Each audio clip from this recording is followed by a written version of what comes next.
Hello students. तो आपने अभी तक देखा ही होगा कि हम लोग पावर बीआई कितने अच्छे तरीके से सीख रहे हैं, बहुत ही ज़्यादा अच्छी तरीके से समझ रहे हैं। पावर बीआई एक ऐसा सॉफ्टवेयर है दोस्तों जहाँ पे 90% ऑफ कंपनीज अपना डेटा यूज करते हैं। ठीक है, अब मैं जब बोलता हूँ 90% ऑफ कंपनीज, तो ऐसे काफी लोग हैं जो टैबल्यू भी यूज करते हैं। मेरे बोलने का मतलब ये था कि जो भी इस्टेब्लिश्ड वेल इस्टेब्लिश्ड कंपनीज है जो हाई कैप पे है, ठीक है, मिड कैप या फिर स्मॉल कैप की बात नहीं कर रहा हूं मैं फिलहाल। मैं बोल रहा हूँ कि जो बड़े आईटी कंपनीज है जहां पे आपको जॉब चाहिए बेसिकली, या फिर जहां पे आपको लग रहा है कि मैं ऑलरेडी जॉब कर रहा हूँ, या फिर मेरी कंपनी ऑलरेडी बड़ी है, फॉरेन कंपनी हो या फिर इंडियन कंपनी हो या फिर कोई भी कंपनी हो, जो लार्ज कैप कंपनीज है वहां पे इस तरीके के सॉफ्टवेयर का बहुत ज्यादा डिमांड है। चाहे वो पावर बीआई हो माइक्रोसॉफ्ट का, या फिर टैबल्यू हो। टैबल्यू नाम का भी एक अलग से सॉफ्टवेयर आता है जो कि इसके तरीके से ही काम करता है। थोड़ा सा इंटरफेस अलग है, थोड़ा सा आपको बटन इधर उधर मिलेंगे, लेकिन ओवरऑल जो उसका यूज है वो सेम है। आप जो टैबल्यू में करोगे वही सेम चीज आप पावर बीआई में ऑलरेडी सीख रहे हो मुझसे। ठीक है, तो देखते हैं आज की वीडियो में हम लोग क्या करते हैं। ये बस एक छोटा सा टिप था आपके लिए। ऐसे मैं टिप्स आपको हर एक वीडियोस में देना चाहूंगा ताकि आप आपके इंटरव्यूज में कुछ बातें कर सके। ठीक है, मैंने आज की जो टिप दी है उसका यूज आप इंटरव्यू में कैसे करोगे, अगर आप ऑलरेडी एक्सपीरियंस्ड हो या फिर एक्सपीरियंस नहीं भी हो, तो दो अलग अलग चीजों को आपको मतलब मुद्दा बनाना पड़ता है। सबसे पहली चीज होती है फ्रेशर्स के लिए कि सर अगर आप डेटा एनालिसिस कर रहे हो, सबसे इंपॉर्टेंट चीज होती है वो एनालिसिस रिप्रेजेंट करना। चाहे वो आप एनालिसिस अच्छे से करो या फिर उतने अच्छे से ना करो, सबसे इंपॉर्टेंट जरूरी होती है वो है रिप्रेजेंटेशन। मान लो कि आपका कोई बॉस है जिसको आपको ये दिखाना है, और आपका क्लाइंट भी होता है जिसको आपको ये दिखाना होता है।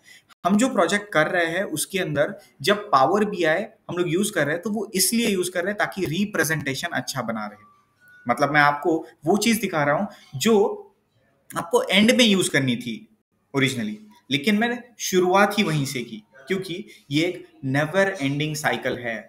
ऑब्जर्वेशंस, एनालिसिस ये एक ऐसी चीज होती है कि जो कि खत्म ही नहीं होती। जब तक बिजनेस है, जब तक आपकी एक्टिविटीज चल रही है, तब तक ऑब्जर्वेशंस चलती रहेगी, तब तक एनालिसिस चलते रहेगा। ये एक सिंपल सा रूल है। आप अगर फ्रेशर हो तो आपको यही बोलना है कि सर जो भी मैंने डेटा एनालिसिस किया है वो रिप्रेजेंटेशंस करने के लिए, विजुअलाइजेशन करने के लिए मैंने पावर बीआई नाम के सॉफ्टवेयर का यूज किया है। इतना सिंपल है। अब अगर आप ऑलरेडी एक्सपीरियंस्ड कोई कॉर्पोरेट पर्सन हो, एम्प्लॉय हो, और आपने सॉफ्टवेयर डेवलपमेंट किया था पहले, अभी यहाँ पे आ रहे हो डेटा एनालिसिस फील्ड में, बिजनेस एनालिटिक्स फील्ड में या फिर एआई फील्ड में, ठीक है, या फिर कोई भी टेस्टर हो, डेवलपर हो, जो भी बैकग्राउंड था आपका, लेकिन डेटा एनालिसिस नहीं था पहले। अब डेटा एनालिसिस आपने सीखना चालू किया है, तो आप अगर एक्सपीरियंस्ड हो तो आपकी तरफ से ना बहुत ज्यादा एक्सपेक्टेशंस होते हैं। तो आपको ये नहीं बोलना है कि आप सिर्फ डेटा एनालिसिस के रिप्रेजेंटेशन के लिए पावर बीआई यूज कर रहे हो, बल्कि आप ऐसा बोल सकते हो कि this is the tool where you can manage your analysis. ठीक है, जब मैं बोल रहा हूं कि मैनेज योर एनालिसिस, तो इसका मतलब ये होता है कि आपके एनालिसिस के अंदर बहुत सारे आप मुद्दे उठा सकते हो। जैसे कि अगर मान लो कोई एक छोटा सा ग्रोसरी स्टोर है, किराना दुकान है, उस किराना दुकान में आपको अगर एनालिसिस करना होगा तो आप किस चीज की करोगे? पैसे कितने खर्च हुए दिन में और कितने हमने कमाए। अब पैसे कितने खर्च हुए ये कहाँ पे खर्च हो सकते हैं? इलेक्ट्रिसिटी पे, मेंटेनेंस पे, सैलरीज पे। करेक्ट। अब कमाना कहाँ से कमा सकते हो आप? प्रोडक्ट्स बेच के, राइट। इसको छोड़ के अगर आप बहुत ध्यान से देखो तो आप ये भी एनालाइज करना चाहते हो कि सर दिन में कितने कस्टमर्स आए। एक कस्टमर रोज आता है, मान लो दिन में एक कस्टमर आता है, लेकिन वो 50,000 की चीज खरीद के जाता है, बहुत सारी चीजें एक साथ खरीद के जाते हैं। क्या ये आपके बिजनेस के लिए अच्छा है? या फिर हजारों कस्टमर्स आते हैं और 5-5 रुपए की चॉकलेट खरीद के लेके जाते हैं? क्या आपको ये बिजनेस चाहिए? अब ये तो वही बता सकता है जो बिजनेस ओनर है, और वो बिजनेस कैसे चलाना है उसके बेसिस पे ये एनालिसिस टिका रहेगा। मतलब क्या है, मैं आपको ये सिखा रहा हूँ, पैरामीटर सिखा रहा हूँ कि आपको पैरामीटर्स कौन से देखने हैं। कस्टमर्स भी ज्यादा आने चाहिए, या फिर सिर्फ सेल बढ़ना चाहिए, या फिर मेंटेनेंस कम होना चाहिए, या फिर एक्सपेंस कम होने चाहिए, क्या होना चाहिए? इसको बोला जाता है की परफॉर्मेंस इंडिकेटर्स। आप अगर ऑलरेडी कोई एक्सपीरियंस्ड पर्सन हो तो आपकी तरफ से ये एक्सपेक्टेशन होते हैं कि आप पावर बीआई को ऐसे तरीके से इस्तेमाल करो कि सिर्फ रिप्रेजेंटेशन नहीं करना है, उसके थ्रू आपको अलग अलग केपीआईज भी दिखाने हैं, अलग अलग पैरामीटर्स दिखाने हैं, ताकि एनालिसिस को एक वाइड एंगल मिल सके। देखते हैं ये सारी चीजें कैसे वर्क करती है। तो सबसे पहले आपको मैं दिखा देता हूं कि मेरे फाइल मैनेजर में लास्ट वीडियो में पिरामिड नाम के फोल्डर में एक सैंपल डैशबोर्ड सेव किया था। मैं इसी के अंदर जा रहा हूं और इसको डबल क्लिक करके ओपन कर रहा हूं। आप राइट बटन दबा के भी ओपन कर सकते हो। जैसे मैंने ये ओपन किया, आप यहाँ पे देख सकते हो कि पावर बीआई ओपन हो रहा है, वही फाइल ओपन हो रही है जो हमें चाहिए। इतना सिंपल सा एक मतलब मैं आपको चीज सिखा रहा हूं, ठीक है। अब जैसे ही ये लोड हो जाता है तो हमें सेम चीज दिखाई देती है जहां हमने छोड़ा था, ठीक है। हमने एक छोटा सा डैशबोर्ड ऑलरेडी बना के रखा था और उसको सेव करने की कोशिश की थी। अब यहाँ पे आप देख रहे हो कि मार्केटिंग एनालिसिस पिरामिड, आप ये थोड़ा सा ना बड़ा करना चाहिए, दिख नहीं रहा है ठीक से, तो मैंने इसके ऊपर क्लिक किया, थोड़ा सा इसको बड़ा कर दिया ऐसा नीचे खींच के, ठीक है। या आपके ऊपर है क्या करना है क्या नहीं करना है, राइट। अब मैंने एक बात बताई थी आपको कि सर एज अ फ्रेशर अगर हम लोग बात करें तो हम लोग इंटरव्यू में क्या बात करेंगे। पावर बीआई हमने सीखा है सर, एक प्रोजेक्ट में हम लोग इस्तेमाल करने के लिए अभी तैयार है, ये कैसे बताएंगे किसी को भी, करेक्ट। क्योंकि इसके आगे ये जो वीडियो मैं आपको दे रहा हूं, इस वीडियो के आगे से आपको वही वीडियो मिलेंगे जो आपको टास्क करने हैं, वही वीडियोस मिलेंगे जो एक्चुअल प्रोजेक्ट के, लाइव प्रोजेक्ट के टास्क आपको मिलते रहेंगे, राइट। तो इसके लिए आपको सिर्फ आज का वीडियो देखना पड़ेगा कि आप कैसे डिसाइड करते हो कि आपका एनालिसिस कैसा होना चाहिए, आप एनालिसिस कैसे शुरू करना चाहिए।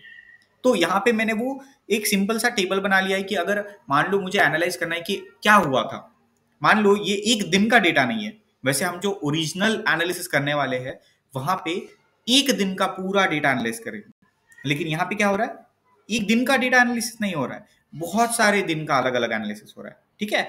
हम जो करने वाले हैं वो अलग अलग घंटों में कितने एनालिसिस, मतलब कितने एप्लीकेशन डाउनलोड्स हुए हैं, सुबह 5 बजे कितना हुआ है, सुबह 6 बजे कितने हुए हैं इंस्टॉल, 7 बजे कितना, 8 बजे कितना, ऐसा रात तक हर एक घंटे में कितने एप्स डाउनलोड हुए, वो एक एक दिन का एनालिसिस करेंगे। यहाँ पे क्या हो रहा है, एक दिन का सारा एनालिसिस एक साथ रखा हुआ है, मतलब सारे इंस्टॉल एक साथ जोड़ के यहाँ पे बताए गए हैं कि हाँ पूरे दिन भर में 420 डाउनलोड हुए, लेकिन सुबह कितने हुए, दोपहर में कितने हुए, इवनिंग में कितने हुए नहीं पता, और वो एनालिसिस भी नहीं कर रहे। तो ये मैंने सैंपल के लिए लिया है उन्हीं से डेटा अपने क्लाइंट की तरफ से, ठीक है। बट सिमिलर एनालिसिस होगा वहां पे भी, राइट। तो ये टेबल क्या रिप्रेजेंट करता है, detailed version of my data, ठीक है। यहाँ पे अगर मैं मेरे क्लाइंट को, बॉस को, किसी को भी दिखाना चाहता हूँ या फिर खुद भी देखना चाहता हूँ कि हाँ अभी तक कितने इंस्टॉल हुए हैं, अच्छा 7,000 इंस्टॉल हुए हैं 7K, और टोटल कॉस्ट कितना लगा है मेरे को 128K, मतलब 128,000, मतलब 1,28,000, ठीक है। ये के मतलब तो आपको समझ में ही आता होगा, जिसको नहीं समझ में आता उसको बता देता हूँ कि 7K का मतलब होता है, के का मतलब होता है 3 जीरो लगा दो सामने, ठीक है। 7K का मतलब है 7,000, 128K का मतलब होता है 128,000, ऐसे, ठीक है। अब कितने इंस्टॉल हुए और कितनी कॉस्ट लगी, हमें कितना खर्चा लगा, इसको छोड़ के और क्या लगता है आपको कि क्या हमें एनालिसिस करना चाहिए। अब हम लोग जाते हैं सर स्ट्रैटेजी मेकिंग पे, यहां से आपका एक्चुअल एनालिसिस शुरू हो रहा है। आपको ये सोचना पड़ता है सबसे पहले कि what is your target analysis at this particular stage. मतलब आप क्या करते हो, सबसे पहले ना कंपनी का स्टेज एनालाइज करते हो, कि पहले आप बता देते हो क्लाइंट को, एक काम कर लो सर, सबसे पहले ना आपका करंट स्टेटस बता दो, अभी आप कहाँ पे हो, और फिर आप बता दो कि आपको कहाँ पे पहुंचना है। हम लोग फटाफट पहुंचा देते हैं, उसकी कोशिश तो करते हैं, करेक्ट। तो एक सिंपल सी चीज है, मेरे मन में एक ख्याल आता है कि हमें कंपनी का करंट स्टेज कैसे एनालाइज करना चाहिए, कंपनी का नाम क्या है, उसका एड्रेस क्या है, फोन नंबर क्या है, ईमेल एड्रेस क्या है, ये सारी चीजें जरूरी है, एक प्रकार से जरूरी है, उसको आप डॉक्यूमेंट करके रख सकते हो रिपोर्ट मेकिंग में। तो आपको मैं इंडिकेशन दे रहा हूं कि आप साइड बाय साइड आप रिपोर्ट बनाना भी चालू कर सकते हो। आपको अभी फिलहाल मैंने कुछ जानकारी नहीं दी है, इसीलिए अभी तुरंत मत करना, बट मैं आपको 1-2 दिन में उसकी भी जानकारी दे दूंगा कि कंपनी क्या है, कंपनी का ऐप क्या है, कब कंपनी चालू हुई थी, अभी क्या कर रही है, क्या एक्सेट्रा एक्सेट्रा। तो हम लोग रिपोर्ट मेकिंग चालू करना चाहिए। उसके आगे अब कंपनी वालों ने बता दिया, सर सिंपल सी चीज है सिद्धिविनायक सर, हम लोग एक कंपनी है, ठीक है, एक्चुअली एक कंपनी नहीं है, दिस इज अ हॉस्पिटल, ठीक है, एक मल्टीनेशनल मल्टी स्पेशलिटी हॉस्पिटल है, वो खुद एक कंपनी चालू कर रहा है, ठीक है, they are actually starting a company, मतलब एक डॉक्टर एक कंपनी को क्रिएट करने की कोशिश कर रहा है। उन्होंने क्या बोला है वो डॉक्टर ने, सिंपल सी चीज है सर, मैं एक कंपनी बनाना चाहता हूँ, उसके अंदर एक एप्लीकेशन होना चाहिए, वो ऐप पूरे भारत भर में फेमस होना चाहिए, ठीक है, फेमस होने के बाद क्या होगा, फेमस होने के बाद वो सारे भारतवासियों के मोबाइल के अंदर होना चाहिए। अब मैंने उनको क्वेश्चन पूछा कि सर ये मोबाइल में होना किसके चाहिए, क्योंकि तीन प्रकार के ऑडियंस है आपके बिजनेस के लिए, एक होते हैं कि पूरे भारतवर्ष में जितने भी लोग हैं वो सारे, मतलब कस्टमर जो पेशेंट है, पेशेंट, ठीक है, वो पेशेंट डाउनलोड करना चाहिए, या फिर दूसरा होता है क्लिनिकल स्टाफ, ठीक है, जो आपके हॉस्पिटल्स में इधर उधर एक वर्किंग स्टाफ की तरह आपको मदद करते हैं, असिस्ट करते हैं, कंपाउंडर्स हो, नर्स हो, सिस्टर्स हो, जो भी है, राइट, ये सारे लोग कौन है, ये आपकी क्लिनिकल स्टाफ है, क्या उनके पास ये होना चाहिए, या फिर तीसरा टाइप का ऑडियंस है आपके बिजनेस के लिए, वो है डॉक्टर्स, आपको छोड़ के आपके जैसे जो डॉक्टर्स है, क्या उनके पास ये होना चाहिए।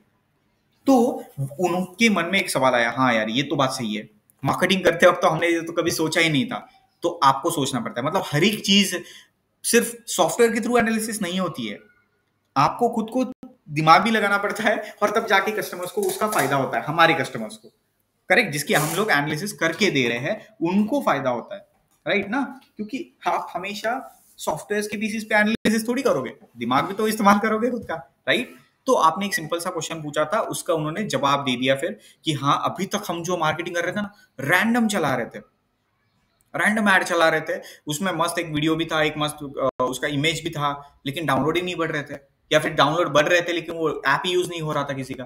तो अभी उनका करंट स्टेज कितना है पता है, उन्होंने, उनके पास अभी फिलहाल कुछ 18,000 डाउनलोड थे, अभी उन्होंने कुछ मॉडिफिकेशंस किए हैं ऐप में, वो मॉडिफिकेशन करने से पहले पिछले कुछ 4-5 सालों में उनके टोटल 18,000 समथिंग, आप 20,000 मान लो अप्रोक्सीमेटली, 20,000 उनके कुछ एप्लीकेशन डाउनलोड थे, ऐसा उन्होंने मुझे बोला है, राइट, 20,000 डाउनलोड थे, उनमें से सिर्फ 800 लोग ऐसे थे जिन्होंने रजिस्ट्रेशन किया था, बाकी के लोगों ने क्या किया था, सिर्फ डाउनलोड बटन पे क्लिक किया, इंस्टॉल बटन पे क्लिक किया, लेकिन बाद में उनको लगा कि ये तो काम का ही नहीं है, वो हटा दिया।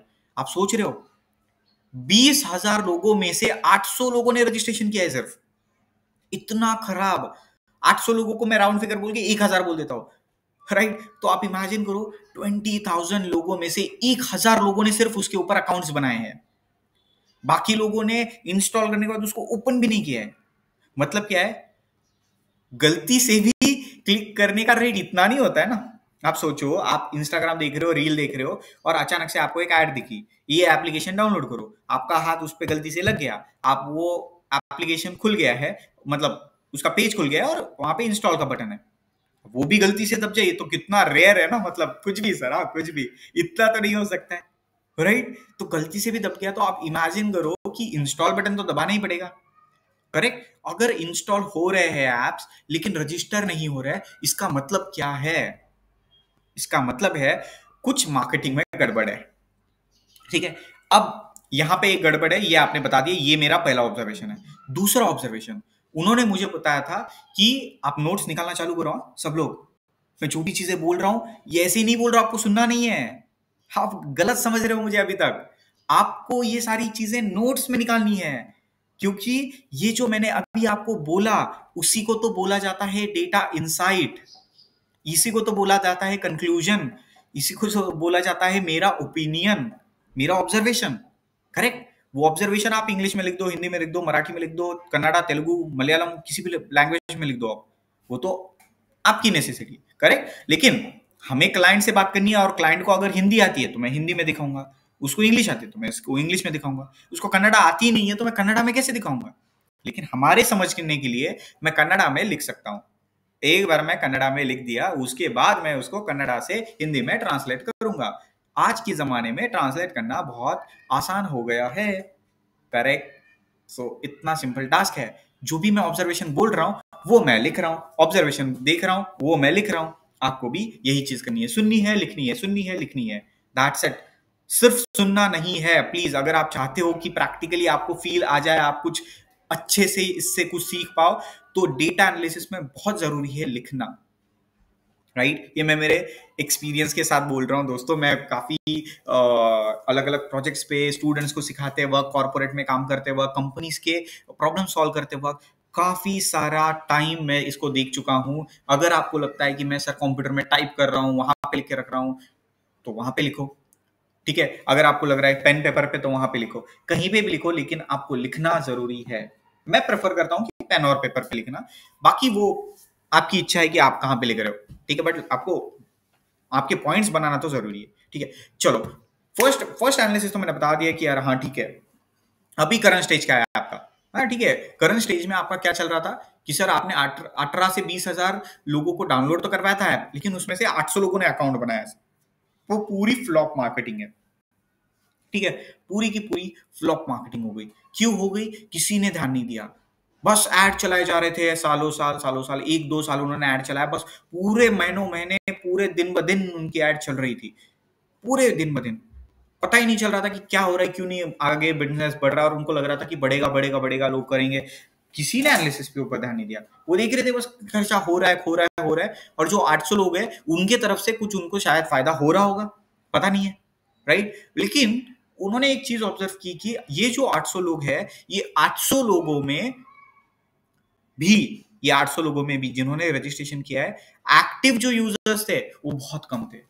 और मैंने जब उनको पूछा कि एक्टिव यूजर्स कितने थे ऑन एन एवरेज, तो उनको पता चला कि सर मंथली एक्टिव यूजर जो थे वो सिर्फ 8 to 9 थे। मुझे बहुत बड़ा शौक लगा दोस्तों, इतनी फ्लॉप मार्केटिंग करने के बाद भी ये कंपनी क्यों पैसे बर्बाद कर रही है, आप समझ रहे हो? मतलब कोई इनको मोटिवेशन दे रहा था, सर आप मार्केटिंग जारी रखो, आगे आएगा रिजल्ट, आएगा आगे रिजल्ट, आएगा आएगा आएगा, करते करते करते अपना टाइम आएगा, होता होता वो टाइम चला गया उनका, राइट। और वो पूरा मार्केटिंग डूब गया। तो मुझे क्लियर कट दिखाई दे रहा था कि मान लो जो भी मार्केटिंग टीम इस पे काम कर रही थी, हो सकता है उनका कुछ पॉइंट ऑफ व्यू अलग हो, लेकिन मुझे जितना दिखाई दे रहा है कि इतने सारे पैसे खर्च करने के बाद भी अभी नहीं पता है कि टोटल कितना खर्चा हुआ। मैंने उनको पूछा भी नहीं, मैंने सिर्फ उनको पूछा कि कितना डाउनलोड हुआ है अभी तक, तो उन्होंने बोला था कि कुछ समथिंग 20,000। तो आप इमेजिन करो, यहाँ पे आपके सामने दिख रहा है आपको कि 1,28,000 कुछ खर्चा हुआ है, ठीक है, और टोटल इंस्टॉल कितने हुए? 7,000, राइट। अब इसके बाद भी अगर आप मान लो कि 20-25 हजार डाउनलोड हुए हैं उनके, ठीक है, 20-25 हजार, तो आने वाले 20-25 हजार को कितना होगा, मतलब ये अगर रेशियो 3-4 लाख तो खर्चा किया होगा। आप इमेजिन करो, 3-4 लाख खर्चे किए हैं, आप मान लो चलो 3 ही लाख मान लो, 3 लाख खर्चे में आपने 20-25 हजार लोगों को डाउनलोड करवाया, उसमें से 800 लोगों ने अकाउंट्स बनाए, रजिस्टर किए, ऐप को देखा वगैरह सब कुछ किया, लेकिन उसमें यूज कितने लोग कर रहे हैं? 8 से 9 लोग पर मंथ। माय गॉड, इतना खराब मार्केटिंग। और वो स्पेंड जो कर रहे हैं, मतलब 8 से 10 लोग जो यूज कर रहे हैं, उसके थ्रू आपने कितने कमाए? तो वो बोल रहे हैं सबसे पहले तो सर मैं आपको ये बता देता हूं कि ये ना डॉक्टर लोग इंस्टॉल करना चाहिए, ठीक है। किसने इंस्टॉल करना चाहिए था ये ऐप? ये डॉक्टरों ने इंस्टॉल करना चाहिए था, ना कि पेशेंट ने, ना कि क्लिनिकल स्टाफ ने। 3 ही लोग होते हैं डॉक्टर लोगों के लिए। अगर मैं डॉक्टर हूं तो मेरे लिए दुनिया 3 ही हिस्सों में बढ़ती है। मेरे जैसे अदर डॉक्टर्स है, उनके पास जो क्लिनिकल स्टाफ है वो काम करने वाले वो है, और तीसरी टाइप के ऑडियंस होते हैं वो है पेशेंट। कोई भी पेशेंट बन सकता है ना उनका इसीलिए। तो उनके नजरिए से 3 ही लोग होते हैं दुनिया में।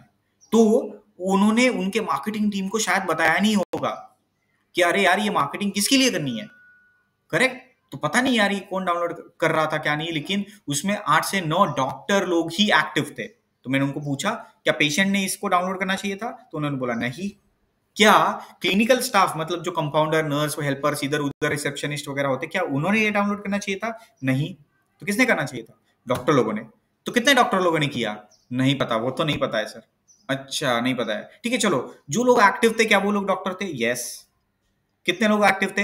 8 लोग मंथली एक्टिव थे, 8 से 10 लोग, 8 से 10 लोग। हो सकता है कि वो 8 लोग बदलते रहे, आज एक डॉक्टर एक्टिव है, कल दूसरा ही डॉक्टर एक्टिव है, पर ऑन एन एवरेज एक मंथ के अंदर, दिन के अंदर नहीं, एक मंथ के अंदर 8 डॉक्टर एक्टिव थे, ठीक है। वो क्या करते थे, एप्लीकेशन क्या है बेसिकली, इस ऐप के जरिए, पैरामिड ऐप के जरिए क्या होता है, आप टेली कंसल्टेशन कर सकते हो। मतलब अगर एक पेशेंट बैठा हुआ है एक विलेज में, टाउन में, एक ऐसी जगह पे जहाँ पे ना स्पेशलिटी हॉस्पिटल्स नहीं है, या फिर एक बहुत अच्छा वाला डॉक्टर नहीं है, एक स्पेशल डॉक्टर नहीं है वहाँ पे, ठीक है, तो क्या करना पड़ता है, एक सिटी से दूसरे सिटी पे जाना पड़ता है। उधर वो नए डॉक्टर्स से बात करनी पड़ती है कि सर मुझे ये हुआ है और आपका किसी ने रेफरेंस दिया है मुझे कि आप लेट से आई स्पेशलिस्ट हो, तो आप मेरे को ठीक कर दो। मेरे गांव में ये सुविधा नहीं मिलती है। तो वो क्या बोलेगा, ठीक है चलो, क्या हुआ है, कैसे हुआ है, दिखाओ अभी तक क्या क्या दवाई लिए है। तो वो एग्जामिन करेगा, फिर दवाई लिख के देगा और आपको बोलेगा कि ठीक है 8 दिन बाद फिर से आ जाओ, आप देखते हैं, सीरियस होगा तो 2 दिन बाद आ जाओ, जब भी सीरियस लगे आ जाओ, तुरंत आ जाओ, ऐसा बोलेगा। करेक्ट। तो यही अगर करना था, आप सोचो कि क्या आप घर पे बैठे बैठे ये कर सकते हो, ये बातें वगैरह, चेकअप वगैरह सारी चीजें। तो ये पिरामिड नाम के जो ऐप के ओनर है, उन्होंने सोचा, वो भी एक डॉक्टर है, उन्होंने सोचा कि हाँ ये कर तो सकते हैं। अगर मान लो पेशेंट गांव में बैठा हुआ है और वो किसी एक बहुत ही अच्छे सिटी, मान लो हैदराबाद के सिटी के एक बहुत ही मशहूर डॉक्टर के अपॉइंटमेंट लेके उनके पास ऑनलाइन कनेक्ट होता है। अब वो डॉक्टर उनको ज्ञान देंगे, वो बोलेंगे ना पहले क्या हुआ है, कैसे हुआ, क्या क्या नहीं हुआ, अभी तक क्या कौन सी दवाई ली, क्या नहीं, सारी चीजें पूछेंगे उनको, ये करेंगे, ट्रीट करेंगे, देखेंगे भी, आग दिखाओ इधर उधर कैमरा में, हो सकता है इंटरनेट फ्लक्चुएट हो, ये वो। तो इसको स्टैंडर्डाइज करने के लिए उन्होंने क्या बोला है, ये ओनर ने क्या बोला है, हमारे कस्टमर ने, पिरामिड नाम के ऐप के ओनर ने, कि इसको स्टैंडर्डाइज कर लेते हैं। कस्टमर के घर पे वाईफाई है नहीं है, और हो सकता है कि उनको उनके पास कैमरा ठीक का है नहीं है, ये सारी चीजें झंझट ही मिटा मिटा देते हैं। हम लोग क्या करते हैं कि डॉक्टर के पास उस कस्टमर को बिठा देते हैं, उस पेशेंट को बिठा देते हैं, जो कि उनका लोकल डॉक्टर है। आप गांव में हो तो गांव में आपका जो भी लोकल डॉक्टर है उसके पास चले जाओ। वो डॉक्टर उस सुपर डॉक्टर की अपॉइंटमेंट आपको लेके वो उनके साथ बिठाएगा और उनके साथ आपको समझाएगा। इससे दो फायदे होते हैं, एक तो पेशेंट को कहीं पे जाने की जरूरत नहीं है, दूसरी चीज एक स्टैंडर्ड प्रोसेस हो जाती है कि वहां पे वाईफाई बिठा दो, कैमरा बिठा दो, सारी चीजें बिठा दो, कस्टमर भी सॉरी मतलब पेशेंट भी डॉक्टर, सुपर डॉक्टर से बात कर सकता है, सुपर डॉक्टर भी पेशेंट से ठीक से बात कर सकता है एक स्टैंडर्ड प्रोसेस में। एक और फायदा है इसका कि मान लो सुपर डॉक्टर उसको कुछ समझा रहा है, डॉक्टर को, सॉरी पेशेंट को, तो सुपर डॉक्टर जब पेशेंट को समझाएगा तो पेशेंट के तो दिमाग के ऊपर से चला जाएगा, राइट। तो पेशेंट को ऐसा लगेगा सर मेरे को तो कल नहीं समझा था पूरा पूरा, आप फिर से एक बार समझा सकते हो क्या। ऐसे बार बार अगर अपॉइंटमेंट लेने लगेंगे तो पेशेंट के तो पैसे जाएंगे। इससे अच्छा है कि वहां पे अगर लोकल डॉक्टर बैठा हुआ है तो वो लोकल डॉक्टर लोकल लैंग्वेज में उसको अच्छी तरीके से समझा सकता है। हैदराबाद का डॉक्टर है तो हो सकता है उसको ठीक से हिंदी नहीं आती है, उसको तेलुगु आती है, राइट। तो वो हिंदी थोड़ा सा कच्चा बोल रहा था और यहाँ पे जो गांव में बैठा हुआ था उसको मान लो कन्नड़ आती है, राइट। तो गांव का आदमी कन्नड़ा समझता है, वो सुपर डॉक्टर तो तेलुगु में बात कर रहा है, तो क्या होगा। तो ऐसे एक सुपर डॉक्टर को एक लोकल डॉक्टर के साथ कनेक्ट करके इंग्लिश में, हिंदी में, किसी भी लैंग्वेज में थोड़ा बहुत टेक्निकली समझाना पड़ेगा कि इस बंदे को क्या हुआ है, कैसे हुआ है, और क्या क्या ये करेंगे, राइट। अब पेशेंट की भी भाषा सुपर डॉक्टर को नहीं समझ में आएगी, तो वो बेसिकली मैं ये बोलना चाहता हूँ लोकल डॉक्टर है ना वो इंटरमीडिएट है, इन दोनों की बातें एक दूसरे को समझा सकते हैं। और अगर एक डॉक्टर एक इंटरमीडिएट है तो ज्यादा भरोसेमंद है। मान लो मुझे इंटरमीडिएट कर दिया, राइट, मैं एक डिजिटल मार्केटर हूँ, एक टीचर हूँ, एक डेटा साइंस पढ़ाने वाला टीचर हूँ, एआई टीचर हूँ, मुझे अगर इंटरमीडिएट बना दिया, मुझे पैसे भी मिल रहे हैं, मैं सिर्फ भाषा ट्रांसलेट कर सकता हूँ, जो बोला जा रहा है उसकी गंभीरता, जो जो बोला जा रहा है उसका इंपॉर्टेंस ट्रांसफर नहीं कर सकता, करेक्ट। तो मान लो आप लोकल डॉक्टर को ये ऐप डाउनलोड करवा रहे हो तो ही ये फायदेमंद है और यही इसका पर्पज है। तो लोकल डॉक्टर इसको डाउनलोड करेगा, पेशेंट जब उसके पास आते हैं उसको ट्रीट करेगा नॉर्मली। अगर मान लो कि वो लोकल डॉक्टर के पास ऐसा कोई नॉलेज ही नहीं है कि वो पेशेंट को ठीक कर सके, आगे ठीक कर सके, 10-12 दिन हो गए पेशेंट की तबीयत ठीक ही नहीं हो रही है, राइट। अब वो क्या करेगा, वो बोलेगा किसी बड़े डॉक्टर के पास जाओ। अब वो ऐसा बोलते वक्त वो क्या बोलेगा, देखो मेरे मेरे कोशिशों के अनुसार 12 दिन हो गए, तबीयत ठीक नहीं हो रही है, आपका बुखार उतर नहीं रहा है, तो क्या करते हैं, हैदराबाद में एक डॉक्टर है उनसे कंसल्ट करते हैं। तो वो लोकल बंदा क्या बोलेगा, नहीं सर मैं तो हैदराबाद नहीं जा सकता, इतने पैसे नहीं है, उधर जाना आना रहना खाना पीना सब कुछ चीजें तो देखनी पड़ेगी, मेरे साथ कोई तो आना पड़ेगा, उसका भी सब कुछ जाना आना रहना खाना पीना सब कुछ देखना पड़ेगा। ये तो पॉसिबल नहीं है सर, इधर हमारे विलेज में नहीं है क्या पॉसिबल। तो बोलेगा विलेज में तो नहीं है पॉसिबल, हमारे नियर बाय सिटी में है क्या पॉसिबल। बोलेगा नियर बाय सिटी में तो है पॉसिबल, आप जाओ और उधर दिखा के आओ, मेरे को तो अंदाजा नहीं है उतना, लेकिन जाओ आप उधर, हो जाएगा शायद ठीक, ऐसा बोलेगा। उससे अच्छा है कि ये ऐप अगर डॉक्टर के पास है, वो क्या बोलेगा, देखो 12 दिन हो गए, बुखार नहीं उतर रहा है, हम लोग एक काम करते हैं, अगर आपकी परमिशन है, आप अगर एक्स्ट्रा 500 रुपए भर सकते हो, तो हम लोग हैदराबाद के एक डॉक्टर की अपॉइंटमेंट लेते हैं और कल आप इतने बजे आ जाओ ये टाइम के वक्त, और यहाँ पे वीडियो कॉल के थ्रू कंसल्टेशन हो जाता है। वो डॉक्टर उस दिन बैठा हुआ है, अगले दिन वो पेशेंट उस दिन बैठा हुआ है, वो सुपर डॉक्टर ऑनलाइन कनेक्ट है, वो सुपर डॉक्टर पूछेगा हेलो हाय आपका नाम क्या है वगैरह वगैरह सारी चीजें, वो लोकल डॉक्टर उसको उसके भाषा में, दोनों के कंफर्टेबल भाषा में समझाएगा कि ये देखो सुपर डॉक्टर, ये है पेशेंट, ये पेशेंट को ये प्रॉब्लम हो रहा है, मैंने इसको ये दवाई दिया था, इतने 12 दिन हमने ट्रायल लिया लेकिन ठीक नहीं हो रहा है, ऐसा ऐसा हो रहा है, सब कुछ चीजें।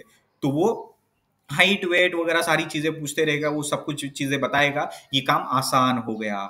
अब सुपर डॉक्टर उसको कंसल्ट करेगा, किसको, जो पेशेंट है उसको, लेकिन समझाएगा किसको, लोकल डॉक्टर को।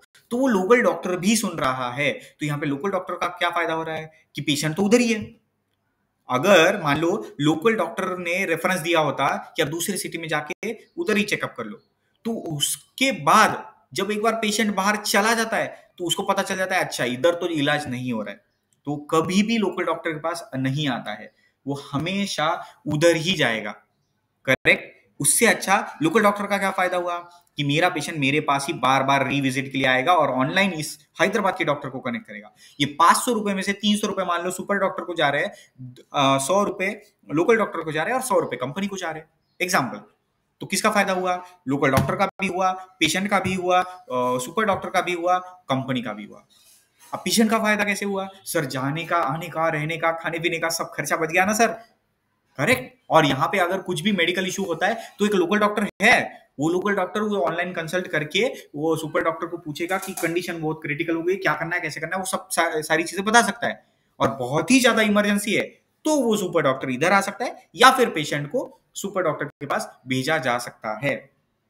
मतलब क्या है, अगर इमरजेंसी नहीं है तो पेशेंट्स को ये ऐप मदद करेगा ऑनलाइन कनेक्ट करने में, और ये मदद करते वक्त इंटरमीडिएट जो है वो लोकल डॉक्टर रहेगा। तो लोकल डॉक्टर के पास ये ऐप होना चाहिए, मुद्दा ये है। करेक्ट। तो इसमें 3 लोग इन्वॉल्व है, सुपर डॉक्टर भी है, लोकल डॉक्टर भी है और पेशेंट भी है। तो जब इसकी मार्केटिंग हो रही है, आप 500 रुपए ले रहे हो, ये 500 रुपए उन्होंने ही मुझे एग्जांपल दिया था कि हम लोग 500 रुपए अप्रोक्सीमेटली लेते हैं, कभी डिस्काउंट देना हो तो 400 रुपए कर देते हैं, 300 कर देते हैं, एक्सेट्रा एक्सेट्रा, ऐसा करते हैं। तो आप इमेजिन करो कितने पेशेंट करते होंगे ये 8 डॉक्टर जो एक महीने में एक्टिव है। ठीक है, मैंने बोला था ना अभी कि 8 लोग ही सिर्फ ये ऐप इस्तेमाल करते थे एक मंथ में एक्टिवली। तो मान लो एक पेशेंट, सॉरी एक डॉक्टर दिन में 50 पेशेंट्स करता है, एक डॉक्टर के पास 50 पेशेंट्स आते हैं एक दिन में। अब सारे के सारे पेशेंट क्या मतलब ऐसे ही होते हैं क्या कि जो ये ऐप इस्तेमाल करने के लिए बोल देंगे, नहीं। 50 पेशेंट्स में ऐसा हो सकता है कि यार 20-30 तो लोग ऐसे हैं जो नॉर्मल फीवर है, नॉर्मल चीजें हैं, वो उधर के उधर ठीक हो रही है। 5-6 लोग ऐसे हो सकते हैं कि जिनका मतलब है ठीक है यार बुखार ठीक नहीं हो रहा है लेकिन हो जाएगा 4-5 दिनों के अंदर। और 5-6 लोग ऐसे होते हैं कि जिनका 10-12-15 दिन के बाद भी बुखार ठीक नहीं हो रहा है, तो वो क्या बोलेगा, अरे यार ये डॉक्टर तो खराब है, मैं दूसरे डॉक्टर के पास जाता हूँ, ये करने का जरूरत नहीं है। वो लोकल डॉक्टर आपको क्या बोलेगा कि 12 दिन हो गए हैं, आपकी अगर परमिशन है तो मैं ये ऐप इस्तेमाल करके हैदराबाद, बैंगलोर, चेन्नई, मुंबई, दिल्ली कहीं का भी एक डॉक्टर हम लोग पकड़ते हैं जिसको मैं जानता हूं या फिर जिससे मैंने बात किया है या फिर इनका यहाँ पे रेटिंग अच्छा है, उनसे कंसल्ट करते हैं और उनकी कंसल्टेशन फीस वगैरह देके अपॉइंटमेंट लेके वीडियो कॉल के जरिए हम लोग समझ के लेते हैं कि आपको क्या दवाई देना चाहिए, एडमिट करना चाहिए क्या, दवाई देना चाहिए क्या, क्या खाना चाहिए क्या नहीं खाना चाहिए, एक्सेट्रा। ये मुद्दा था। अब 50 लोगों में से आप इमेजिन करो दिन में 5 ही ऐसे पेशेंट होंगे, 5-6 पेशेंट या फिर 2-3 पेशेंट, या फिर महीने के आप मान लो 50 पेशेंट मान लो, अप्रोक्सीमेटली 50-100 पेशेंट मान लो जिनको ऐसी जरूरत पड़ती होगी। लेकिन सारे के सारे इस ऐप के ऊपर विश्वास रखेंगे, वो बोलेंगे सर अगर आपको आता है तो आप ठीक करो, लेकिन मेरे को ये ऐप वगैरह के ऊपर भरोसा नहीं है। तो किसको कन्विंस करना पड़ेगा, वो लोकल डॉक्टर को कन्विंस करना पड़ेगा, वो पेशेंट को। वो लोकल डॉक्टर का जो कन्विंसिंग पावर है उसके ऊपर डिपेंड रहेगा कि ये ऐप इस्तेमाल होगा या फिर नहीं होगा। मान लो मैं एक लोकल डॉक्टर हूं और मैं बोल रहा हूं आप लोगों को कि हाँ ठीक है आप पेशेंट हो ना, 12 दिन, आप मेरे ऊपर विश्वास है आपका? ओके, तो आप और 500 रुपए भरो, इधर हम लोग वीडियो कॉल करते हैं, कल आप सुबह आ जाओ 10 बजे, और एक सुपर डॉक्टर हमारे पास कनेक्ट करेगा, मैं उसके साथ बात करके समझ के फिर मैं आपको ऑटोमेटिकली ये करता हूँ, कंसल्ट करता हूँ। तो अगर ऐसा करेंगे तो हमारा सबका फायदा होगा। तो कन्विंस अगर हो गया तो वो पेशेंट क्या बोलेगा, सिंपल सी चीज कि ओके हम लोग करते हैं। अगर वो पेशेंट नहीं कन्विंस हुआ तो नहीं करते। इस तरीके से आपको ये सारी चीजें मैनेज करनी होगी, राइट? तो यहाँ पे सबसे बड़ा सवाल आता है कि सर यहाँ पे हमने ये सारी चीजें तो देखी, यहाँ पे एक चीज हम देखना भूल गए, वो क्या है कि एक्टिव यूजर्स वगैरह सब कुछ चीजें सही थी, हमने क्या देखा कि ये मार्केटिंग किस किस लोगों को दिखाई जा रही है, कहीं पे भी प्रोफेशन लिखा है क्या? नहीं। तो इस पर्टिकुलर मार्केटिंग में प्रोफेशन बहुत ज्यादा जरूरी था। जो लोग डॉक्टर है उसी को ऐड दिखाओ, जो लोग डॉक्टर है उसी को ऐप इंस्टॉल कराने लगाओ, जो लोग डॉक्टर है उसी को ये एडवर्टाइजमेंट के वीडियोस इमेजेस दिखाओ। इतना सिंपल था, इतना सिंपल, राइट? मतलब क्या है, आपका यहाँ पे रिक्वायरमेंट है, मैं आपको ये सिखा रहा हूँ कि ये स्ट्रैटेजी यहाँ पे बिल्ड करना पड़ता है कि आप मार्केटिंग टीम को बोलोगे कि मुझे इस डेटा में कहीं पे भी प्रोफेशन नहीं दिखाई दे रहा। आपने डिवाइस टाइप दे दिया, मतलब क्या कि जिसने भी डाउनलोड किया है, क्या वो मोबाइल से किया है या फिर डेस्कटॉप से किया है, लैपटॉप से, लैपटॉप या मोबाइल, कंट्री दे दिया, ये दे दिया, वो दे दिया, सब कुछ चीजें दे दी, लेकिन वो जो डाउनलोड कर रहा है क्या उसका प्रोफेशन मिल सकता है? Yes, it is available. आप ही लोग हो जो इंस्टाग्राम के ऊपर इधर उधर सोशल मीडियाज पे, आपके गूगल के अंदर भी कहीं पे अपडेट्स करते रहते हो कि आपका प्रोफेशन क्या है। आप स्टूडेंट हो, डॉक्टर हो, लॉयर हो, टीचर हो, ये हो वो हो, जो भी है। काफी लोगों का डेटा नहीं भी होता है मान लो, लेकिन अगर मान लो हमारे पास अप्रोक्सीमेट भी डेटा है, मान लो 20-30 हजार में से हमारे पास 4-5 हजार लोगों का भी डेटा है कि 4-5 हजार जो लोग है क्या वो डॉक्टर है नहीं है, क्लियर आइडिया है, तो हम लोग क्या करेंगे, 20 हजार लोगों को ऐड दिखाएंगे ही नहीं। वो जो 4-5 हजार लोग थे जिसका प्रोफेशन हमें पता था, मतलब जिनका प्रोफेशन गूगल को पता था, जिनका प्रोफेशन इंस्टा को पता था, ठीक है, वो क्या करेंगे, वो प्रोफेशन में से पहले ढूंढेंगे कि कितने लोगों को डॉक्टर ये प्रोफेशन है, उन्हीं को ये एडवर्टाइजमेंट दिखाओ। मतलब क्या है कि एडवर्टाइजमेंट दिखाते वक्त क्या आपने एक ऑप्शन आता है उधर, मार्केटिंग टीम जो मेरे साथ मार्केटिंग का प्रोजेक्ट कर रहे हैं उनको ये पता है कि मार्केटिंग में एक ऑप्शन आता है कि आप प्रोफेशन चॉइस कर लो, ठीक है, ऐसे लोगों को दिखाओ जिनका प्रोफेशन ये है, मान लो डॉक्टर है, तो अगर वो डॉक्टर को दिखाया है तो उसका कॉलम भी आना चाहिए फिर इधर तो कि डॉक्टर है, लॉयर है, वगैरह वगैरह सारी चीजें, करेक्ट? तो ये सारे डॉक्टर को दिखाया कि नहीं दिखाया ये नहीं पता है, तो आप क्या करो, सबसे पहले जाओ और मार्केटिंग रिपोर्ट में से ढूंढने की कोशिश करो क्या हमारे पास वो एक फाइल मिल सकती है कि किसने किसने डाउनलोड किया है, मतलब अप्रोक्सीमेटली ये कितने लोगों ने डाउनलोड किया है और उनके प्रोफेशंस क्या थे।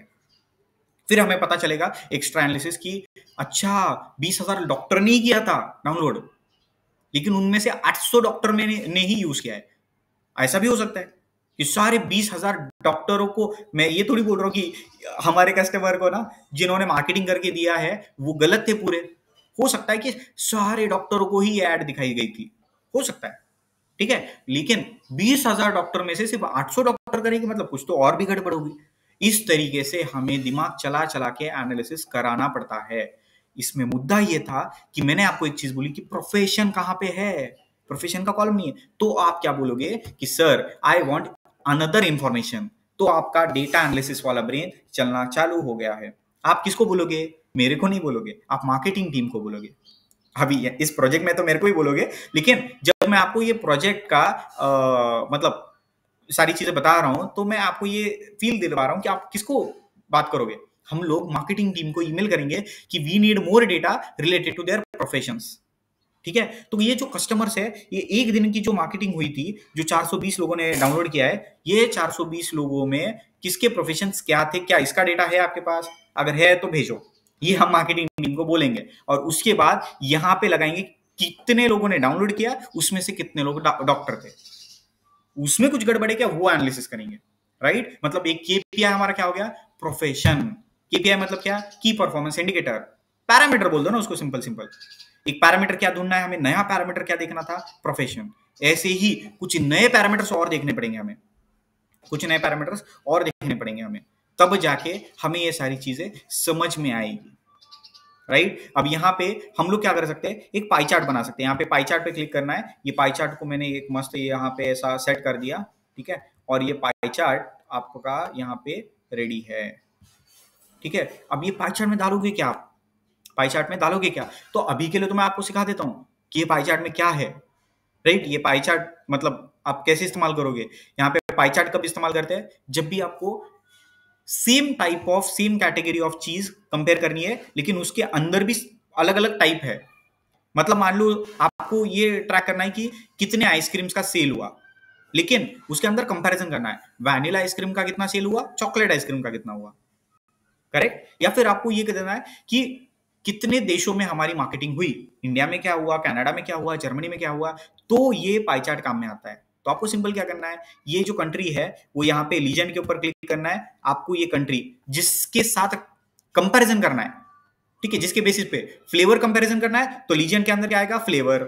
कंट्री के बेसिस पे करना है तो कंट्री कहां पे आएगी, यहाँ पे, ठीक है। तो मैं इसको ऐसा ड्रैग भी कर सकता हूं, ठीक है। और ड्रैग नहीं करना है तो मैं इसको क्या कर सकता हूं, यहाँ पे लीजन के ऊपर क्लिक करके कंट्री सेलेक्ट कर दूंगा, तो ये इधर आ जाएगा, ठीक है। अब वैल्यूज वैल्यूज डालना पड़ता है, कंपैरिजन तो करना है कि अलग अलग देशों में क्या बेचा गया है या फिर अलग अलग फ्लेवर्स बेचे गए हैं, वो कंपेयर करना है। लेकिन किसका करना है, नंबर ऑफ आइसक्रीम्स कितने बेचे गए वो देखना है कि चॉकलेट आइसक्रीम 10 बेचे गए, वैनिला आइसक्रीम 50 बेचे गए, ये देखना है कि उसका सेल कंपेयर करना है। वैल्यूज में क्या डालना है, काउंट, सेल, ऐसी चीजें डालनी पड़ती है, ठीक है। मतलब मान लो इंप्रेशन है, इंप्रेशन क्या है, कितने लोगों ने ऐड देखा और कितने अलग अलग देशों में देखा। अभी तो एक ही देश है फिलहाल, इंडिया, इसीलिए ऐसे आ रहा है, ठीक है। अब मान लो कितने लोगों ने इंस्टॉल किया और कितने अलग अलग देशों में इंस्टॉल किया, तो एक ही आ रहा है, करेक्ट। तो यहाँ पे अगर मैं क्रॉस करूंगा, अब काफी लोगों को ना ये भी आता है कि सर डिवाइस टाइप, यस, इसको भी सेलेक्ट करके देख लो। डिवाइस टाइप मोबाइल, 100% लोगों ने मोबाइल में ही डाउनलोड किया है, ऑब्वियसली। अरे मोबाइल ऐप आप दिखा रहे हो तो डेस्कटॉप में कैसे डाउनलोड करेंगे ना, सिंपल सी चीज है ना। आप मोबाइल ऐप अगर बेच रहे हो तो वो मोबाइल ऐप आप इसमें कैसे डाउनलोड करोगे, लैपटॉप में। यही तो सेम चीज समझाना चाहता हूं मैं, करेक्ट। तो पाई चार्ट में अभी फिलहाल हमारे पास कंपेयर करने के लिए कुछ भी नहीं है, पर मैं फिर भी इसको यहाँ पे ऐड करके रख देता हूँ। ये कंट्री है और यहाँ पे ये इंप्रेशन या फिर इंस्टॉल लगा दो, जो भी आपको चाहिए, करेक्ट। तो इससे क्या हो गया, हमारा एक और एनालिसिस हो गया। फिर मैं इसके ऊपर सेलेक्ट करूंगा, ये व्हाइट स्पेस के ऊपर, इसके अंदर कहीं पे भी सेलेक्ट कर दूंगा ना तो वो सेलेक्ट होता है डेटा। देखो इधर क्लिक कर दूंगा तो ये सेलेक्ट हो जाता है डेटा, और इसके अकॉर्डिंग कुछ चेंजेस होते हैं इधर। अभी हमें नहीं पता ये चेंजेस क्या हो रहे हैं, आगे जाके सीखेंगे।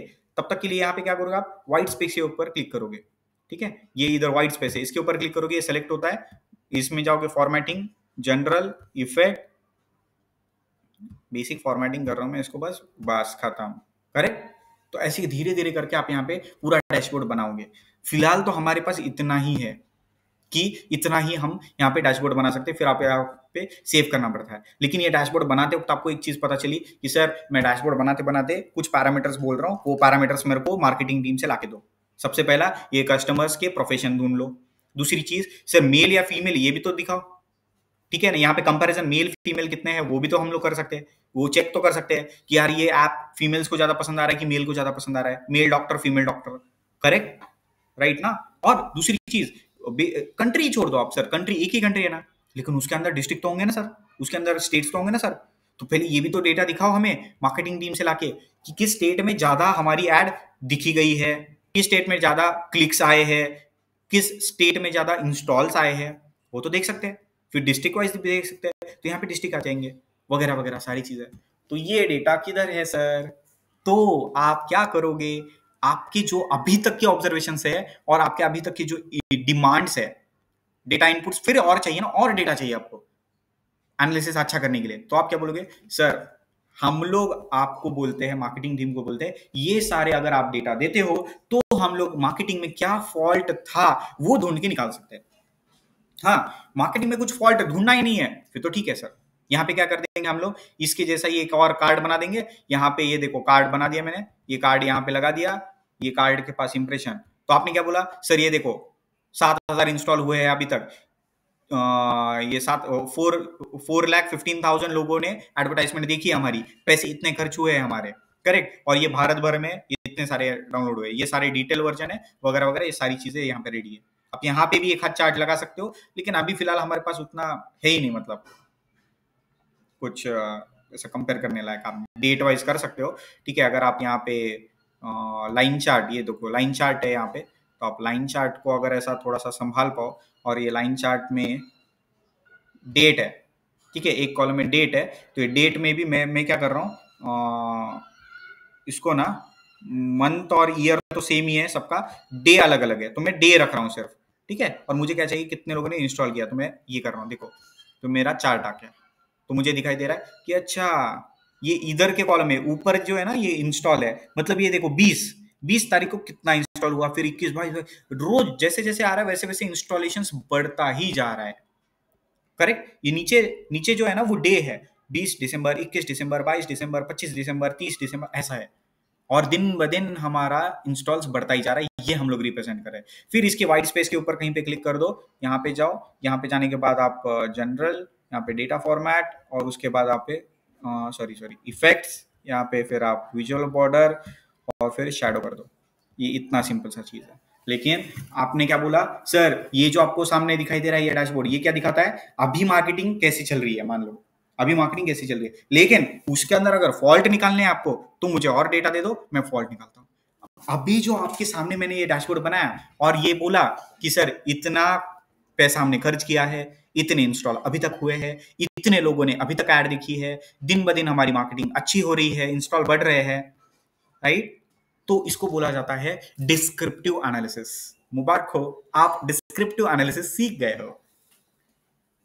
मैं आप ही से बात कर रहा हूं जो वीडियोस देख रहे हैं, मैं आपको बोल रहा हूं मुबारक हो, आप डिस्क्रिप्टिव एनालिसिस सीख गए हो।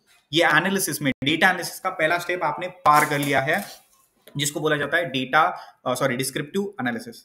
डिस्क्राइब करना, आपके पास जो भी अभी सिचुएशन है फिलहाल उसको डिस्क्राइब कर दो, छोटा मोटा एनालिसिस करके, और उसका डैशबोर्ड बना के, दैट्स इट।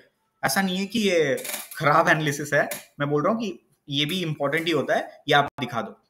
अब इसके बाद की लेवल क्या होती है, दो टाइप की लेवल होती है। पहले तो है कि क्लाइंट को तो पता चलता है ना जेब में से कितने पैसे गए और कितने पैसे कमा रहे हैं, तो बेसिकली उनको पता ही चला होगा कि यार बिजनेस तो मतलब नहीं चल रहा था, तो उन्होंने क्या बोला, इसको पहले ढूंढो तो सही कि फॉल्ट कहां पे जा रहा है, बाद में देखेंगे, पहले ढूंढो। तो उसको बोला जाता है डायग्नोस्टिक एनालिसिस, मतलब हम लोग डायग्नोसिस कर रहे हैं, हम लोग ढूंढ रहे हैं कि what is the fault, marketing में प्रॉब्लम क्या हुआ था। करेक्ट, उसके बाद क्या होगा, मार्केटिंग में फॉल्ट निकालने के बाद हम लोग कुछ डिसीजन देंगे, वो कुछ सुधार लाएंगे मार्केटिंग में, और मार्केटिंग में सुधार लाने के बाद फिर से हमारे पास डेटा आएगा कि पैसे कितने खर्च हुए, कितने लोगों ने ऐड देखा, कितने लोगों ने इंस्टॉल किया, वगैरह वगैरह। तब हम लोग देखेंगे कि तब क्या इंस्टॉल्स बढ़ गए हैं, क्या एक्टिव यूजर्स तब बढ़ गए हैं। एक तो ये बात भी है कि हम लोग मार्केटिंग टीम को ये भी बोलेंगे कि कहीं पे भी एक्टिव यूजर्स का डेटा ही नहीं दिया हुआ है, तो आपको वो भी तो देना पड़ेगा। एक्टिव यूजर्स का डेटा दोगे तब ही जाके हम लोग बता पाएंगे ना कि यार बिजनेस अच्छा चल रहा है कि खराब चल रहा है। करेक्ट, तो डायग्नोसिस करने के बाद आप कुछ हेल्प करोगे डिपार्टमेंट को, और उसके बाद आप बोलोगे कि मार्केटिंग एनालिसिस कंप्लीट हुआ है। ऐसे ही अगर मान लो आप फाइनेंस को मदद कर रहे होते, तो उसको बोला जाता है डेटा एनालिसिस इन फाइनेंस, या फिर financial analysis, HR analysis, supply chain analysis, ऐसी सारी चीजें सब तरफ डेटा एनालिसिस ही इस्तेमाल होता है। करेक्ट, और फिर एक स्टेज आती है कि आपका बिजनेस ना अभी चल रहा है, ठीक ठाक चल रहा है, मतलब ऐसा नहीं है कि कुछ प्रॉब्लम आपको निकालनी है, आपको अभी ऐसे ऐसे एक स्टेज पे आने के बाद आपको ना ये ढूंढना पड़ता है कि ठीक है सर, मतलब अभी तो चल रहा है बिजनेस ठीक ठाक, मुझे ये प्रिडिक्ट करना है कि अगर मैं इसी तरीके से सामने जाता रहूं, मैं पैसे खर्च करता रहूं, इंस्टॉल आते रहे, एक्टिव यूजर्स बढ़ते रहे, अगर मार्केटिंग ठीक करने के बाद अगर मैं ऐसा करता रहूं, क्या मैं 1 महीने के बाद इतने इतने टारगेट पे पहुंच जाऊंगा। मतलब प्रिडिक्टिव एनालिसिस करना पड़ेगा फिर आपको कि 1 महीने के बाद क्या होगा प्रेडिक्शंस, 2 महीने के बाद क्या होंगे प्रेडिक्शन, 1 साल तक हमारा बिजनेस कैसा चलेगा क्या नहीं, तो वो होता है प्रेडिक्टिव एनालिसिस। ऐसे अलग अलग टाइप के एनालिसिस हमें देखने पड़ेंगे इस प्रोजेक्ट में, लेकिन ये पहला स्टेज हमें हर रोज करना पड़ेगा कि हर रोज आपको पहला जो भी डेटा मिलता है उसका डिस्क्रिप्टिव एनालिसिस रेडी रखना होगा। फिर उसके ऊपर हम लोग ऑब्जर्वेशन करके बात करेंगे कि आज का दिन अच्छा था कि खराब था, अच्छा था कि खराब था, इतना ही बात करेंगे। ठीक है, अच्छा था तो फिर धीरे धीरे देखना चालू करेंगे कि क्यों अच्छा था, खराब था तो क्यों अच्छा था, सॉरी क्यों खराब था, राइट।